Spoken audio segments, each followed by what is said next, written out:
In today's video, we are going over the SteelSeries Arctis Nova Pro Wireless. I've been using this for about 6 months, never really thought about doing a review, but since I have been using this for so long, I want to give you my thoughts, and really, is it going to be good for you? But let's go ahead and get right into it.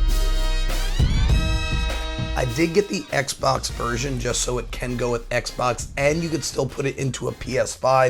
If you do get the PS5 version, you can only go into PS5, you can't go into Xbox, so this does everything with that. In the box, of course, you do have the actual wireless headset itself, and you have the base for its 2.4 gigahertz wireless signal. It also does Bluetooth as well. With that, you can connect to your computer or to your console of choice, and you could be on your phone as well, whether it be music, whether it be Discord, so there is a fun little bit that you're actually able to play around with. But then you do get another USB-C cable in here, and then you also get a 3.5 millimeter jack, so you can do this wired as well, and it has a little bit of a windscreen. I've never used it myself because I didn't really care to, and then it does come with a manual that, again, I never really used myself, but that's pretty much everything that comes in the box. So to the design of this guy, it is very well built. It does have adjustability on each one of the ear cups, and this little pad right here is adjustable through some little nubs right here as well. So I'll get into comfort in a little bit, but I just kind of wanted to go over the design. On both sides of the ear cups, you do have this magnetic piece that comes off. The right side does have the actual battery in it. They say you can get up to 18 to 22 hours of battery life. That's pretty much what I got. But when you have the base station plugged in as well, it is also charging a secondary battery. So your battery dies on you, you're looking to, oh my gosh, now I have to plug it in. No, not with this. Take that out, then you'll just kind of plug this in. You'll put it in. It only goes in one way, so it does take a little bit. Now it's right in and it's ready to go. So it's real easy to switch out the battery, which I have done a decent amount. And as far as the buttons are concerned, you have your Bluetooth button on your right side, power button on your left. If you want to turn off the microphone, it will actually get a red LED on the microphone. So when you pull that out, it will have a red LED to notify you that it is on mute. And then you also have a little bit of a volume rocker here as well. On that side, with the power button and the wireless rocker, you do have the USB-C cable here. You can charge it through there, which I didn't really care, but you will need to utilize that if you update the firmware, which I just recently did. This also did come with a carrying case as well. I believe that is in my luggage since I did actually use this on a plane. And my favorite thing about that is the way these cups kind of fold in, so they can kind of just lay at your sides. Some other headsets do need to be up like this, which can feel like a little choking. If you like that, whatever. But I was a big fan of it just being able to sit on my sides, and doesn't look like a gaming headset. This looks like a headset that just like anybody would use. Like if I was just in the airport, I had them on, no big deal. And then also has active noise cancellation. It was okay. It wasn't absolutely amazing, but you do have a lot of passive noise cancellation with the actual cups on themselves. But I was a big fan by the way this is utilized, and since that microphone can get pushed back in, nobody knows it even has a microphone. So I am in no way, shape, or form an audiophile or anything like that, but I thought the Soundstage was great, and a lot of the other reviewers on YouTube kind of say the same thing. So the audio quality is amazing, and you are actually able to change that through either your base station, or you can go into their GG software. There were some reviewers that weren't the happiest with the GG software, as it kind of unhooked a lot. I didn't use it myself. I just kept it basic functionality, but I do want to go into it to show you what that is all about, and I'll be utilizing the onboard microphone to show you what that quality is going to be like as well. So it does give you a little audio cue when you do turn it on, which is always nice. When you do want to pull out the actual microphone, it does take a little bit of fiddling around with, but then you actually end up finding it no real big deal. As you can tell, it is currently muted, so I will unmute that right now. Going right into the GG software, I didn't use it too much myself, but it has something called Moments.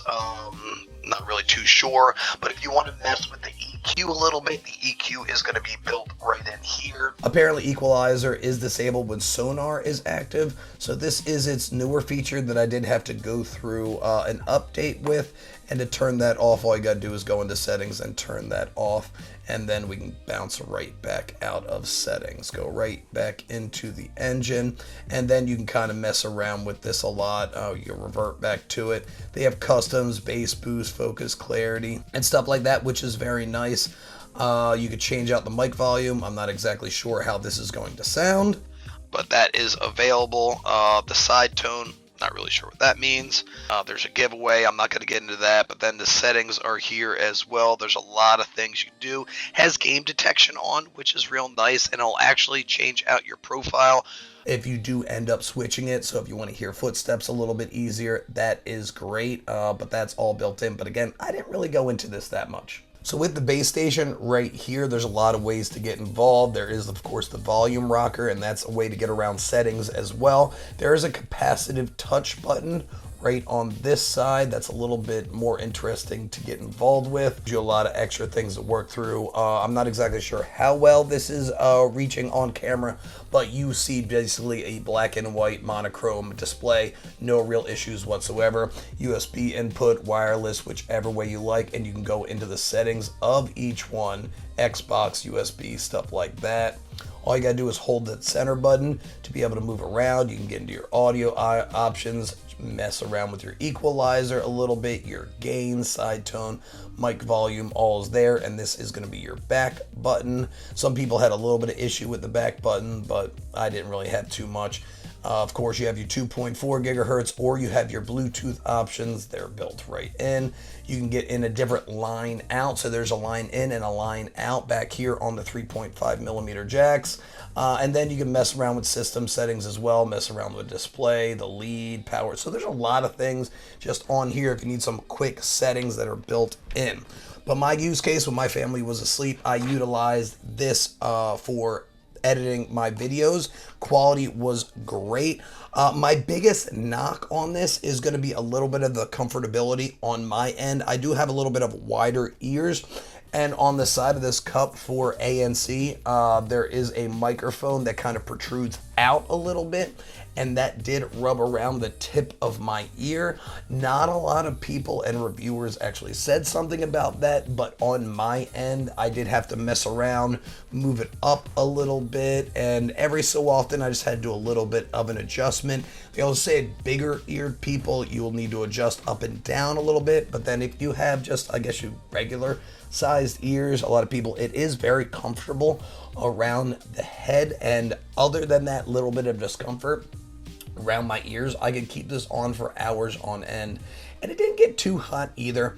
I also used this on my PS5. It plugged in relatively easily. I didn't have any issues whatsoever, but I did get the Xbox version, so if I do end up getting an Xbox, that will be an option with that. Sadly, Xbox has its own little proprietary stuff with that, but I would just go with the Xbox version, so pretty much all your bases are covered. So in a general sense, with my use case, editing videos, playing some casual games either on my computer or on my PS5, this is a great headset, and I also did some traveling with it, and I was a big fan. I watched a little bit of Netflix, Stranger Things on the flight, and I really did feel immersed, and it's so comfortable, and when you're going through talking to somebody, it can sit right here on your side.